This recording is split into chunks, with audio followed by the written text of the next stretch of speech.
नमस्कार दर्शक बंधु आपण समस्त को मो चैनल को पुणी थे स्वागत करुच्ची।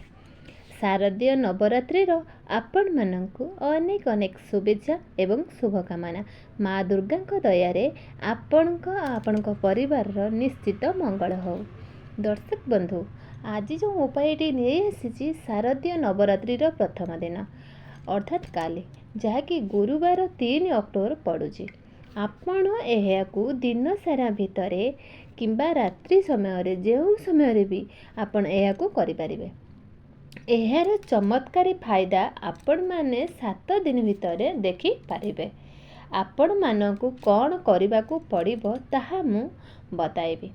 गोटे गोटे करी प्रत्येक जिनिस आपण को पूजा दुकान निश्चित नहीं आसिबे एवं यह सबू पूजा दुकान निश्चित उपलब्ध अच्छी। तेबे दर्शक बंधु ता आगर आउ गोटे कथा कही रखुची, यही उपायटी करिबा द्वारा आपणक अटकी जाइथिबा काम निश्चित पूर्ण हब। माँ दुर्गा दया यह निश्चित आपणकर सुख प्राप्ति करिपारिबे। दर्शक बंधु नवरात्रि दीपावली होली एवं चैत्र भाव नवरात्रि एमती गोटे रात्रि थाए से सिद्धि प्राप्त करा जाय थाए। एही नवरात्रि रे महादुर्गा एही धरा पृष्ठ को अवतरण करथांती एवं एही नवरात्रि रे माँ को दया रे जदि आपणकर नवरात्रि करती किंबा दुर्गा पूजा करिथांती तेबे एही आपणकर मनस्कामना मध्य माँकर पूरण होई पारिबो। ताहा सहित दुर्गा सप्ता सती पाठ जदि आपण नियम सहित पाठ करती विश्वासर सहित भी पाठ करती देखिबे आपणकर मनस्कामना माँ दुर्गा निश्चित शुणिबे। आपणक भितर एमिति गोटे ऊर्जा माँ दुर्गा ऊर्जा संचार करिथांती आपणकर लक्ष्य सिंह मध्य पराक्रमी होइथांती। लखा सिंह मध्य पराक्रमी करिपारिबे। एतिकी आपणक मन को दृढ़ करिबे माँ दुर्गा।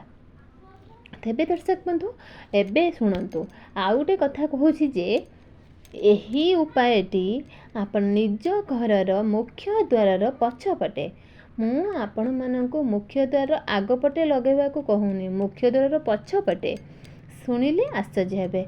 आम घरर मुख्य द्वार पछपटे अष्ट सिद्धि अष्ट देवी रही थांती आम घरर रक्षा करिथांती एवं मुख्य द्वार पछपटे ठीक ऊपर को आम घरर कुलदेवी रही थांती। एबे दर्शक बंधु जेते जण एही भिडियोटी को देखुचंती केते जण को निज कुलदेवींकर नाम माने अछि कमेंट सेक्शन रे निज कुलदेवींकर नाम को लिखंतु। एबे किछि व्यक्ति विशेष माने देखिबे जे निज कुलदेवी को मने रखि न थांती तांको नामे मध्य मन नाही। दर्शक बंधु कुलदेवी आम कुल को रक्षा करि थाए। जदि आमे तांको प्रसन्न करिबा आम घरर रक्षा से निश्चित करिवे। कौनसी प्रकार बाधा विघ्न आम घर को आसीब ही नहीं। जदि पारुचंती एही उपायटी आपण माने काली संध्या समय रे एको निश्चित करंतु। जदि आपणक पाखरे ए सब उपलब्ध अछि तेबे आपण माने काली दिन भितर जो समय रे भी करि पारिबे। यदि श्रद्धा विश्वास सहित भक्तिर सहित नियम पूर्वक यही उपायटी करेंगे देखिए आपणक घर सबू बाधा विघ्न आपणक कुलदेवी ही दूर करदे। चलतु आउ डेरी न करी आजिर भिडियोटी को आरंभ करवा। ता आगे मो दर्शक मान को अनुरोध जे जदि एपर्यंत मो चैनल को सब्सक्राइब करना निहाती सब्सक्राइब करंतु। पाखर थिबा बेल आइकन को क्लिक करी भिडियोटी गोटे लाइक कर दियंतु जहाँद्वारा कि मोर चैनल माध्यम आसुथिबा प्रत्येक नोटिफिकेशन आपणक पाखरे निश्चित पहुँची पारिबो। निजर कुलदेवींकर नाम कमेंट सेक्शन रे लिखा को जमार भी भूलिबानी। तेबे दर्शक बंधु उपायटी कौन आसतु जानिबा। प्रथमे आपण गोटे लाल कपड़ा नहीं आसबार अच्छी।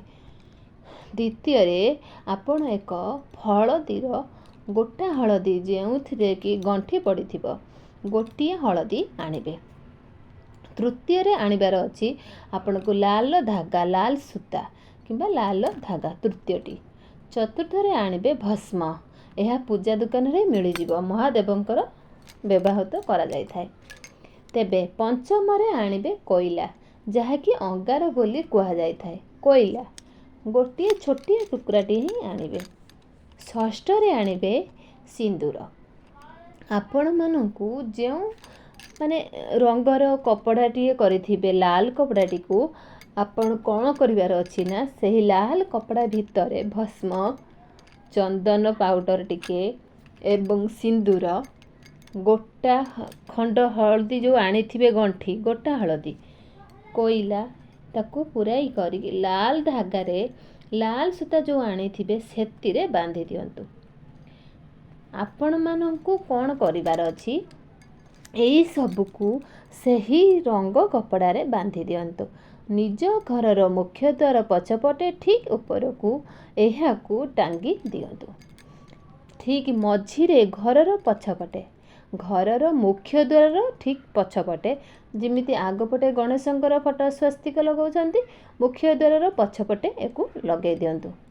ଏବଂ ପ୍ରତ୍ୟେକ ଦିନ ସକାଳ ଓ ସନ୍ଧ୍ୟା ସମୟରେ ନିଜ କୁଳଦେବୀକି ସ୍ମରଣ କରି ପ୍ରତ୍ୟେକ ଦିନ ଏବଂ ସକାଳରେ ଏହାକୁ ଝୁଣା, ଦୀପ, ଧୂପ ଦେବେ। ଦର୍ଶକ ବନ୍ଧୁ, ଧୂପକାଠି ଲଗାଇବେ ହିଁ ନାହିଁ। ଆପଣ ବଜାରରେ ଗୋଟିଏ ଲବଙ୍ଗ ବାଲା ଧୂପ ମିଳେ, ଅର୍ଥାତ୍ କହିବାର ଅର୍ଥ ଗୋଟେ ଧୂପ ମିଳୁଥିବ ଯାହା ଉପରେ କି ଟିକେ ଝୁଣା ମଧ୍ୟ ଥାଏ, ଆପଣ ତାହା କରି ଦେଇପାରନ୍ତି। ଧୂପକାଠି କିନ୍ତୁ ଦିଅନ୍ତୁ ନାହିଁ, ଝୁଣା ଦେବେ, ଦୀପ ଲଗାଇବେ। ନିଜ ଘରେ ଯେପରି ଲଗାଉଛନ୍ତି, ନିଜ ଘରେ ମାଆଙ୍କୁ ଆଳତି କରୁଛନ୍ତି, ସେହିପରି ଏହି ଲାଲ କପଡ଼ାରେ ସବୁ ବନ୍ଧା କରି ନିଜ ଘରର ପଛପଟେ ଲଗା ହେଉଛି, ସେହିପରି ଟଙ୍ଗି ଦିଅନ୍ତୁ। ଆପଣ 7 ଦିନ ଭିତରେ ଆପଣ ଘରକୁ ଯାହା କି ପଶୁଥିବ, ବାଧା ବିଘ୍ନ ଯାହା ବି ଅସୁବିଧା ଲାଗି ରହିଥିବ, ଘରର ମାନସିକ ଅଶାନ୍ତି, ପାରିବାରିକ କଳହ, ଘରର ଯଦି ଅର୍ଥର ଅଭାବ ଲାଗି ରହୁଥିବ, କୌଣସି ମନସ୍କାମନା ପୂରଣ ହୋଇପାରୁନଥିବ, ବାରମ୍ବାର ଆପଣ ଏହି ପଟଳିରେ ଯେଉଁ କରି ବାନ୍ଧି ରଖିଥିବେ କୁଳଦେବୀଙ୍କୁ ସ୍ମରଣ କରି ନିଜର ମନ ଇଚ୍ଛା ଜଣାଇ ଦିଅନ୍ତୁ। 7 ଦିନ ଭିତରେ ଆପଣ ଚମତ୍କାରୀ ଫାଇଦା ନିଶ୍ଚିତ ଦେଖିବେ। ଦର୍ଶକ ବନ୍ଧୁ, ନବରାତ୍ରିରେ ଇଏ ହେଉଛି ଗୋଟେ ଏମିତି ଗୋଟେ ରାତ୍ରି, ମାଆଙ୍କ ପୂଜା ଆରାଧନା କଲେ ମା ସିଦ୍ଧି ପ୍ରାପ୍ତ କରିପାରିବେ। ଏହି ସମୟରେ ତାନ୍ତ୍ରିକମାନେ ନିଜର ତନ୍ତ୍ର ବିଦ୍ୟାକୁ ସାକାର କରିବା ପାଇଁ ଲାଗି ପଡ଼ନ୍ତି। କିଛି ମନୁଷ୍ୟ ମାଆଙ୍କର ଶରଣରେ ପଶି ମାଆଙ୍କୁ ଦର୍ଶନ ଅଭିଳାଷ ମଧ୍ୟ ଲାଗି ପଡ଼ନ୍ତି।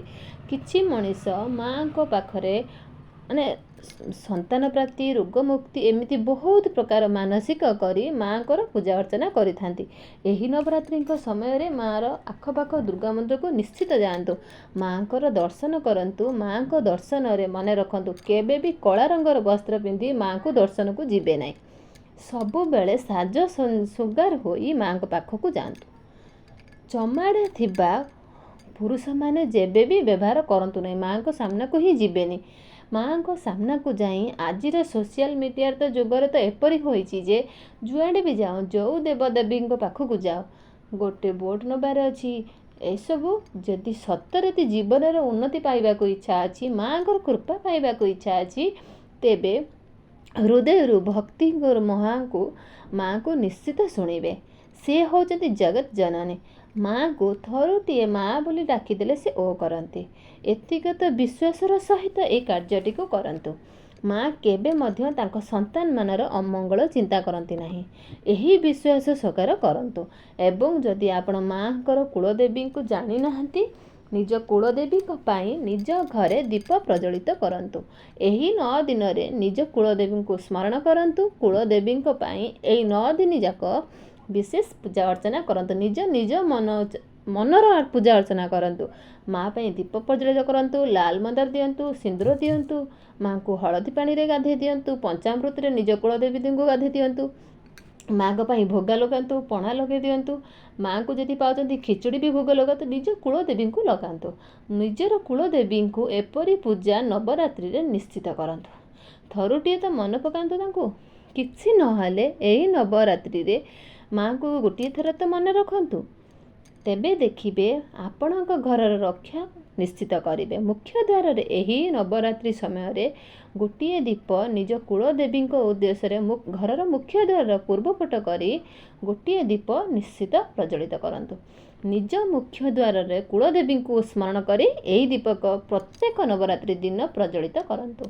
ମାଆଙ୍କର ଆଶୀର୍ବାଦରେ ଆପଣଙ୍କର, ଆପଣଙ୍କ ସ୍ୱାମୀଙ୍କର ନିଶ୍ଚିତ ମଙ୍ଗଳ ହେବ। ଦର୍ଶକ ବନ୍ଧୁ, ଆଜିର ଭିଡ଼ିଓଟି ଆପଣମାନଙ୍କୁ କିପରି ଲାଗିଲା କମେଣ୍ଟ ସେକ୍ସନରେ ନିଶ୍ଚିତ ଜଣାଇବେ। ଆପଣମାନେ ଯିଏ ହୁଅନ୍ତୁ ନା କାହିଁକି ଆମେ ଯେତେ ବଡ଼ ପୋଜିସନରେ ରହିଲେ ବି ଆମେ ଆମର କୁଳଦେବୀଙ୍କୁ, ନିଜ ବାପା ମାଆଙ୍କୁ, ନିଜ ଗୁରୁଜନଙ୍କୁ କେବେ ଭୁଲିବା ହିଁ ନାହିଁ।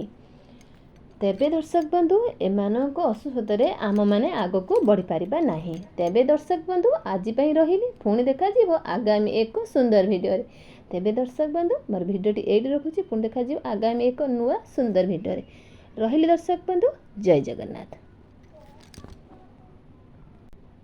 ଆପଣମାନଙ୍କୁ ଯଦି ମୋର ଭିଡ଼ିଓଟି ପସନ୍ଦ ଆସିଥାଏ ତେବେ ନିଶ୍ଚିତ ଆପଣଙ୍କର ସାଙ୍ଗସାଥି ବନ୍ଧୁମାନଙ୍କୁ ମଧ୍ୟ ସେୟାର କରିପାରିବେ। ତାଙ୍କର ବି କେବେ ଯଦି ଏଇ ଭିଡ଼ିଓଟି ତାଙ୍କ କାମରେ ବି ଆସିପାରେ ତେବେ ଦର୍ଶକ ବନ୍ଧୁ ଆମକୁ ବି ଶାନ୍ତି ତୃପ୍ତି ଲାଗିବ। ତେବେ ଦର୍ଶକ ବନ୍ଧୁ ମୋର ଭିଡ଼ିଓଟି ସମାପ୍ତ ଏଇଠି ରଖୁଛି, ପୁଣି ଦେଖାଯିବ ଆଗାମୀ ଏକ ନୂଆ ଭିଡ଼ିଓରେ। ରହିଲି ଦର୍ଶକ ବନ୍ଧୁ, ଜୟ ଜଗନ୍ନାଥ।